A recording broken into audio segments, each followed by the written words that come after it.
Une église qui s'élève à l'entrée d'une grotte comme un gardien, mystérieuse et majestueuse. Une grotte qui ouvre ses portes sur un monde souterrain fascinant. Des concrétions millénaires aux formes extraordinaires, des salles immenses aux jeux de lumière féeriques, des passages étroits menant à des secrets insoupçonnés. Prêts à plonger dans les profondeurs de la terre et à percer les mystères de la grotte de la Balme.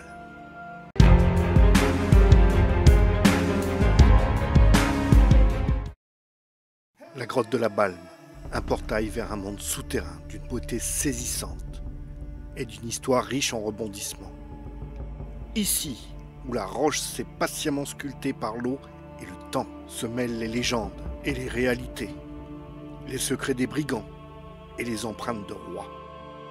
Ainsi, dans les méandres de cette grotte, on raconte que Mandrin, le célèbre contrebandier, aurait caché son trésor. Des coffres remplis d'or et de pierres précieuses seraient encore dissimulés quelque part, ici, attendant d'être découverts par un explorateur chanceux. Mais l'histoire de la grotte de la Balme ne se résume pas aux exploits de contrebandiers. Le roi François Ier, en route pour Lyon, fit une halte ici, subjugué par la beauté et la grandeur de ce sanctuaire souterrain. On dit même qu'il organisa un banquet féerique à la lueur des chandelles. Il est temps de révéler ses secrets et de retracer son histoire millénaire. Et l'aventure ne fait que commencer. La magnifique entrée de ce porche, de 35 mètres de haut et 28 mètres de large, nous fait découvrir deux chapelles superposées qui datent respectivement du 9e et du 14e siècle, reposant sur des ruines romaines. Il y a même un escalier intérieur qui relie les deux chapelles. Et comme c'est la chapelle du village, on y pratiquait les messes et les mariages, les baptêmes, encore maintenant. Et le plus important, un pèlerinage le 15 août. Ces grottes qui datent de plus de 170 millions d'années, on dit qu'elles ont été découvertes par les hommes préhistoriques. On oublie souvent que les hommes des cavernes ne vivaient pas dans les grottes, mais à l'entrée des grottes. Mais ces hommes des cavernes n'y venaient que l'été, puis partaient ailleurs, un peu un camping-car park pour les hommes des cavernes. Une grotte, c'est pratique pour se cacher, et ce n'est pas Mandrin, le célèbre bandit, qui vous dira le contraire. Même Voltaire disait à propos de Mandrin: on prétend que Mandrin est à la tête de 6000 hommes déterminés, que les soldats désertent pour se ranger sous ses drapeaux, et qu'il se verra bientôt à la tête d'une grande armée. Il y a 3 mois, ce n'était qu'un voleur. C'est à présent un conquérant. On est dans le labyrinthe de Mandrin. Mais qui est ce Mandrin ? Ce Robin des Bois avait écumé toute la région sur le dos de sa fidèle jument noire. Il redistribue aux pauvres ce qu'il considérait comme le trop perçu des impôts. On dit qu'il frappe de la fausse monnaie dans les coins les plus reculés, comme dans la grotte de la Balme. Il sera arrêté, trahi par 2 des siens. Jugé le 24 mai 1755, il va endurer le supplice de la roue le 26 mai sur la place des Clercs de Valence. On raconte que Mandrin avait pris l'habitude de cacher ses butins dans des endroits qu'il nommait ses coffres-forts. Et tous n'auraient pas été retrouvés.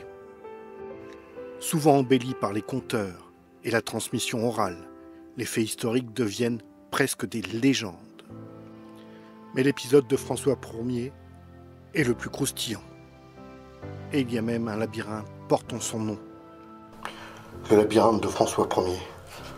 Le plafond est super bas. Et les couloirs sont quasiment infranchissables. Un chemin tortueux, un dédale de pierre, une descente aux enfers. De quoi faire ressortir le claustrophobe qui sommeille en chacun de nous. François Ier serait venu en 1516 avec sa mère, Louise de Savoie, après la bataille de Marignan.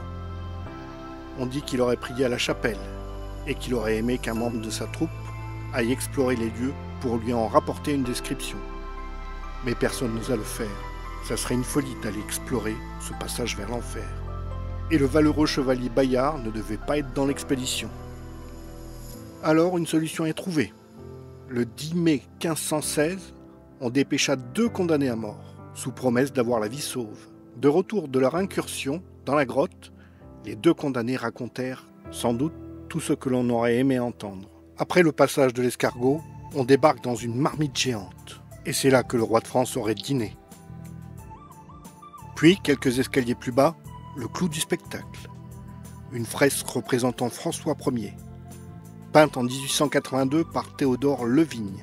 Cet artiste lyonnais, lors d'un séjour dans la commune, a tellement bu et mangé qu'il n'avait plus d'argent pour payer sa note. Le tavernier, qui était aussi le tenancier des grottes, lui a dit « Tu te débrouilles ». Le peintre a alors décidé de réaliser une œuvre. Il a travaillé pendant 6 heures avec des matériaux naturels extérieurs à la grotte et avec l'argile présente dans les grottes. Cette fresque n'a jamais été retouchée, bien conservée dans cette cavité sèche. Et si l'on regarde à droite ou à gauche, on ne voit pas la même chose. Il faut voir que cette fresque a été faite à la bougie. Mais il n'y a pas que le trésor de Mandrin à découvrir. Il y a aussi un autre trésor, celui que la nature nous offre. Avec ses stalactites qui tombent et ses stalagmites qui montent. Ou ces draperies de calcaire qui ressemblent à des rideaux, à des voilages, d'une grande finesse et d'une grande délicatesse. Elles peuvent être blanches, grises ou noires. Ou cette cascade de multitudes de bassins qui s'est pétrifiée au fil du temps. Et c'est pourtant un écosystème fragile, mais si remarquable, avec une température entre 12 et 15 degrés. Et quand on parle de l'une des 7 merveilles du Dauphiné, on ne se trompe pas. Un monde souterrain secret et féerique, où l'émerveillement s'effectue à chaque pas. Le long d'un sentier, où les merveilles se cachent dans l'ombre et offrent un spectacle visuel époustouflant. Mais chaque salle dévoile ses propres trésors. Des paysages extraordinaires sculptés par la nature avec une patience infinie qui murmure à l'oreille les secrets de l'histoire de la Terre. Mais ces grottes abritent aussi un secret insoupçonné, où se cache une caverne secrète et mystérieuse. Le repère secret de Batman, le chevalier noir des grottes de la Balme. Une forteresse sculptée par la nature au fil des millénaires, la caverne des chauves-souris. Ces alliées silencieuses y volent en liberté, leur aile frôlant les parois humides. Il faut être un aventurier téméraire pour découvrir ce havre de paix pour les chauves-souris. Même si elles ont été longtemps méconnues et victimes de préjugés, elles sont des créatures fascinantes et extraordinaires. Sur les 34 espèces répertoriées en France, 23 s'abritent dans les grottes. Certaines sont capables de capturer 10 proies à la minute, soit jusqu'à 3000 insectes en une nuit. Les grottes de la Balme sont ouvertes depuis 1807 à la visite. Et vers 1855, Étienne Rey élabore la première topographie, dont le plan est publié dans un ouvrage spécialisé. On pouvait également visiter le lac intérieur en barque, mais les grottes ont aussi leur lot de tragédies. C'est le 20 avril 1919 qu'un drame effroyable s'est produit dans les entrailles de la grotte. 10 personnes, dont le guide expérimenté, ont péri dans un accident de barque sur le lac souterrain. Les circonstances exactes de la tragédie demeurent floues à ce jour. Une journée où la balade, après un repas de noces, tourne à la tragédie. Seul le marié en sera rescapé. Depuis, une concrétion située à gauche porte le nom de voile de la mariée, en mémoire de sa femme. Plus près de nous, le 22 juin 1958, c'est Georges Galligani, explorateur, qui laissa sa vie au cœur d'une expédition souterraine du premier siphon. Une tragédie qui rappelle les risques de la spéléologie.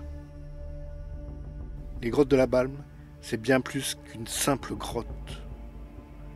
C'est un voyage dans le temps, une plongée dans l'histoire de la Terre et une occasion unique de se connecter à la beauté fragile de notre planète. 1 kilomètre de galerie pour se laisser émerveiller par les formes extraordinaires. Un lieu magique où on se sent minuscule face à l'immensité de la Terre et à la puissance de la nature. Et n'oublie pas, l'important, c'est pas la destination, l'important, c'est les gens et les lieux que tu vas rencontrer sur ta route. Allez, ciao!